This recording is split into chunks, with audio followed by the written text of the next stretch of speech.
दोस्तों, इस मिशन में माइकल अपने घर पर टीवी देख रहा होता है और उसका बेटा जिमी अपने कमरे में वीडियो गेम खेल रहा होता है। माइकल अपने बेटे के इस आलसी रवैये और दिन भर के गेम खेलने की आदत से परेशान है।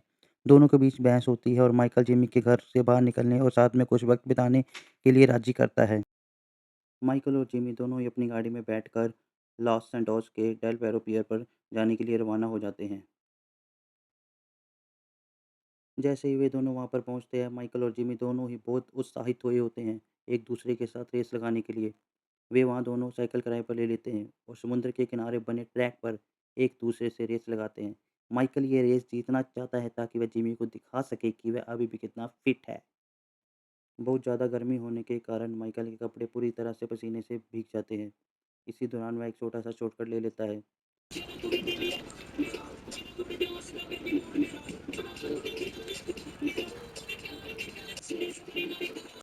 जब वे दोनों पियर पर पहुंचते हैं तो जिमी बातों बातों में माइकल को बताता है कि उसकी बहन ट्रेसी पास में ही समुद्र में खड़ी एक बड़ी नाव याट पर कुछ अजनबियों के साथ पार्टी कर रही है। यह सुनकर माइकल को बहुत गुस्सा आता है। वह अपनी बेटी को बचाने के लिए दौड़ पड़ता है। इसे देखकर जिमी बहुत ही डर जाता है। वो कहता है, पापा मत जाओ। और माइकल कहता है, कुछ नहीं, मैं अभी 10 मिनट में आया बस। माइकल बिना कुछ सोचे समझे समुद्र में कूद जाता है। पर गाइस, आपको तो मालूम है कि माइकल पहले ही साइकिल चलाकर कितना थक गया है। क्या वो अपनी बेटी को बचा पाएगा? फिर भी जाने समझे वह सीधा शिप पर पहुंच जाता है, याट पर।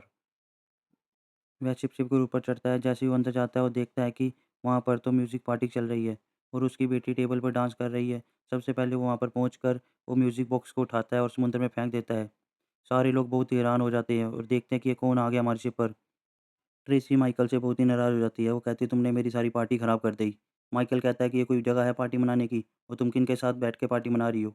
ये सब सुनकर उनके दोस्तों को बहुत गुस्सा आता है, जिसमें से एक दोस्त माइकल से लड़ने के लिए तैयार हो जाता है। जब वो ट्रेसी को अपने साथ खींचता है, माइकल उसको गले से पकड़कर समुद्र में फेंक देता है। यह देख के सारे लोग बहुत डर जाते हैं और सुनसान हो जाते हैं। वे दोनों जैसे ही बोट से नीचे उतरते हैं, उसके सामने जेट स्काई पानी वाली बाइक खड़ी होती है। माइकल अपनी बेटी ट्रेसी से कहता है कि चलो फटाफट इस पे बैठो, और माइकल भी बैठ जाता है। ये देख के उनके दोस्तों को और भी बहुत ज़्यादा गुस्सा आ जाता है। वे आपस में बात करते हैं कि तुम्हारी पार्टी ख़राब कर दी और हमारे फ्रेंड्स को भी साथ में ले गया, और उसका माइकल का पीछा करने लग जाते हैं। ट्रेसी और माइकल एक बाइक पर होते हैं, वो बहुत तेज़ भागते हैं और उसके पीछे उनके दोस्त भी उनका पीछा करते हैं। पर माइकल हार नहीं मारता, वो रास्ते चेंज करके शॉर्टकट मार-मार के बेटी को जैसे-जैसे करके जिमी के पास ले ही आता है। और उसकी बेटी ट्रेसी उससे बहुत ही नाराज़ होती है क्योंकि उसकी पार्टी पूरी तरह से ख़राब हो चुकी होती है। माइकल ट्रेसी को जिमी के पास ले जाता है और भागने लग जाता है जिमी के पास, और जिमी को ढूँढने लगता है इधर-उधर, और उसके बाद पीछे मुड़कर देखता है ट्रेसी उसके पीछे आ रही है या नहीं। ये जिमी देख के डर जाता है कि उसे पता है अब ट्रेसी उसके साथ बहुत लड़ाई करेगी और गुस्सा होगी, क्योंकि ट्रेसी को पता है ये बात सिर्फ़ जिमी को ही पता है, उसने माइकल को क्यों बताई। जिमी अपनी सफाई में बहुत कुछ बताता है पर ट्रेसी कुछ नहीं मानती, उसे बहुत गुस्सा होता है कि मेरे भाई ने मुझे धोखा दिया। जिमी के बहुत समझाने पर भी ट्रेसी वहाँ से चली जाती है और नाराज़ हो जाती है, और उसके पीछे माइकल भी चुपचाप आने लग जाता है। ट्रेसी कहती है माइकल से, तुम यहाँ से चले जाओ, हम दोनों को अकेला छोड़ दो। ये माइकल देख के बहुत ही दुखी होता है कि मेरी सारी मेहनत